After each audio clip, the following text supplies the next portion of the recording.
Hello, have a very nice day. आजकल कुंभ का मेला चला हुआ है।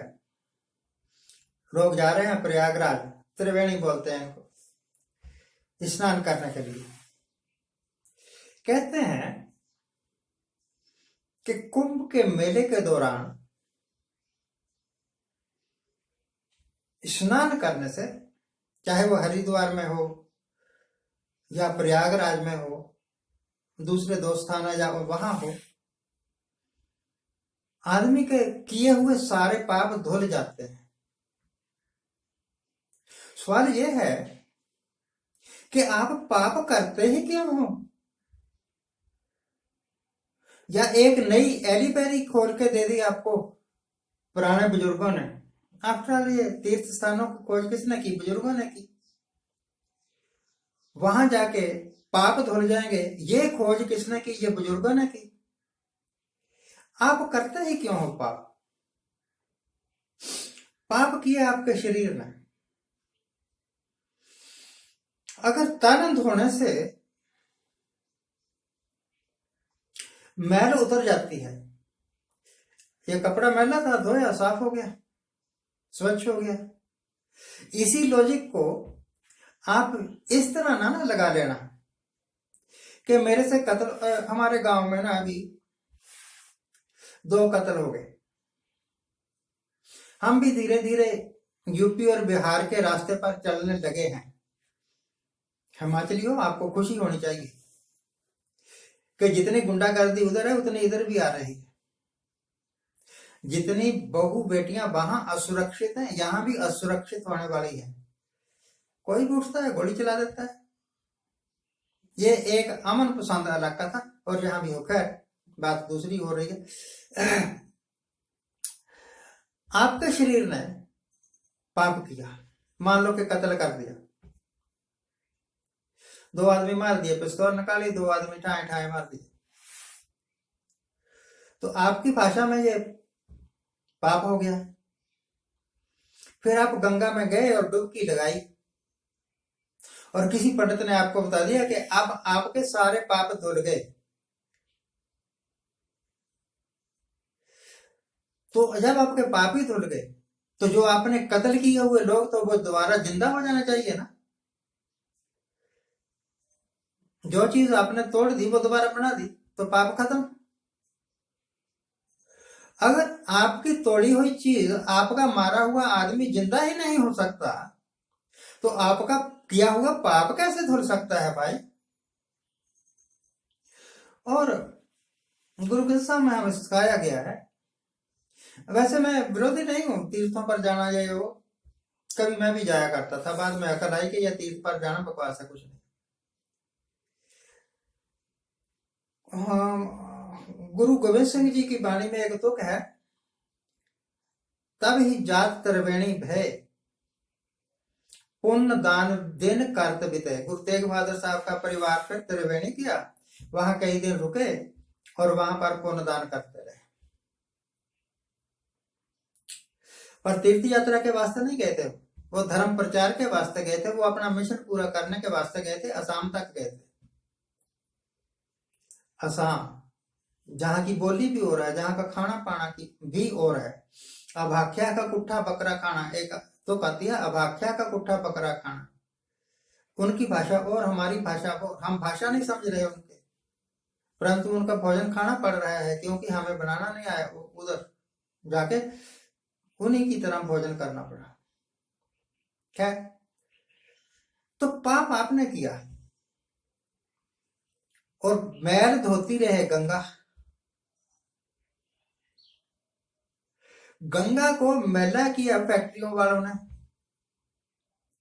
चमड़े की फैक्ट्री, लोहे की फैक्ट्री, केमिकल्स की फैक्ट्री, अपना गंदा पानी गंगा में फेंकते रहे और गंगा मैली हो गई। अगर गंगा में नहाने से आपके पाप धुल गए, तो गंगा में गंगा के पाप क्यों नहीं धुले भाई? वो क्यों है अति प्रदूषित? क्यों दिल्ली वाले चीखे मार रहे हैं कि यमुना का पानी प्रदूषित है, हम क्या पिए? वो तो गंगा मैया है, वो तो यमुना मैया है। और मेरे पास एक साक्षात प्रमाण है कि ये कहने के वास्ते नहीं है मैया, सचमुच ही मैया है। गुरु गोविंद सिंह ने मैया को आदेश दिया था कि यहाँ आके शोर नहीं करना, और आज 350 साल बाद भी वहां शोर नहीं करती यमुना। इसको पखंड मत समझना। अगर गंगा मैया है तो है, गुरु साहब ने प्रूव किया है। अगर यमुना मैया है तो है, प्रूव हुआ है, हमारे सिखिज्म में प्रूव हुआ है। परंतु गंगा को एक पवित्र नदी समझो, गाय को एक पवित्र पशु समझो, क्योंकि वो दूध देता है। माता ना समझ लेना, फिर उसका मूत पीना शुरू ना कर देना। जो लोग गाय का मूत पी सकते हैं, वो गंगा का प्रदूषित जल क्यों नहीं पी सकते? पियो और खुश हो जाओ।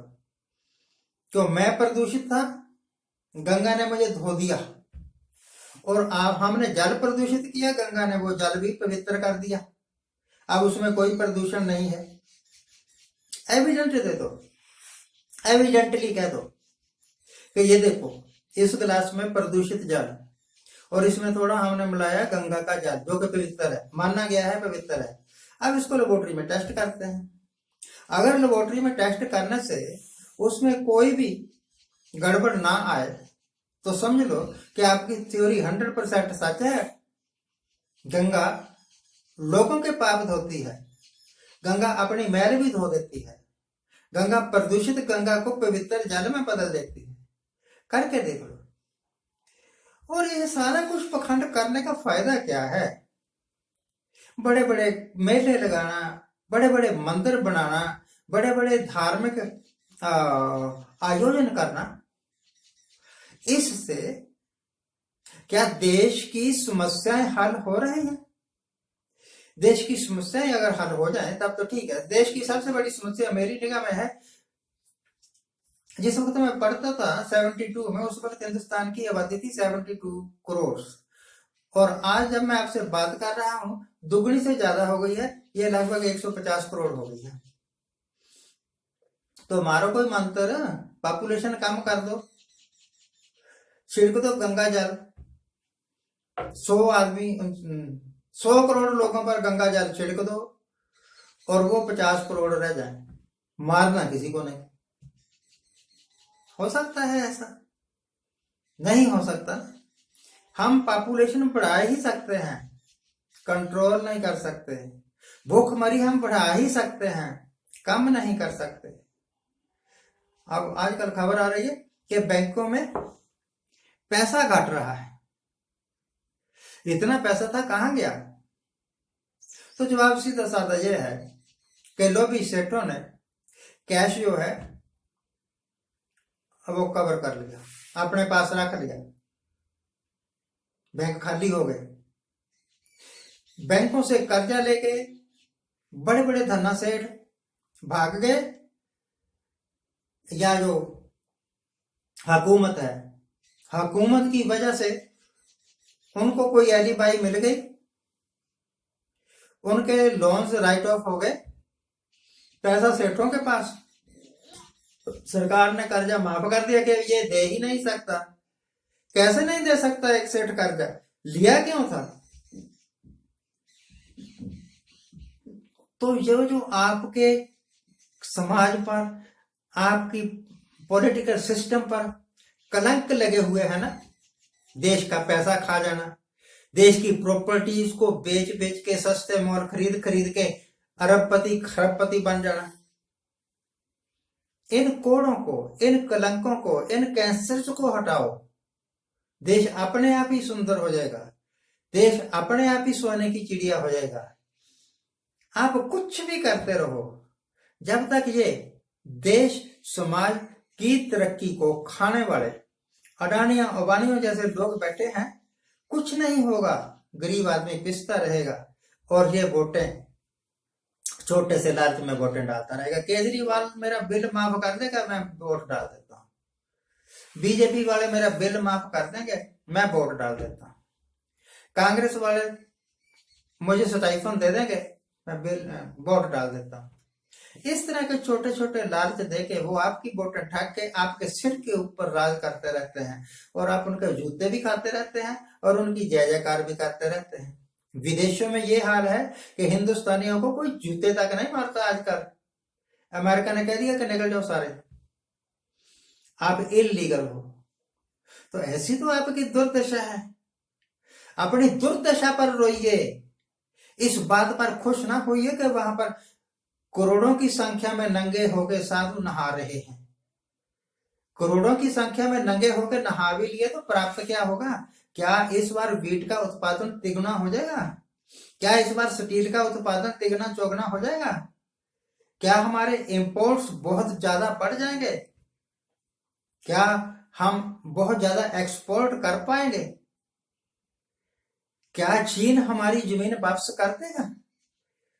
अगर चीन हमारी हड़प की हुई जमीन वापस कर दे तो वैसे तो सरदार है हमारे धर्म के खिलाफ है, चलो मैं भी एक बामन डुबका लगा लूंगा वहां पर कुछ नहीं होगा।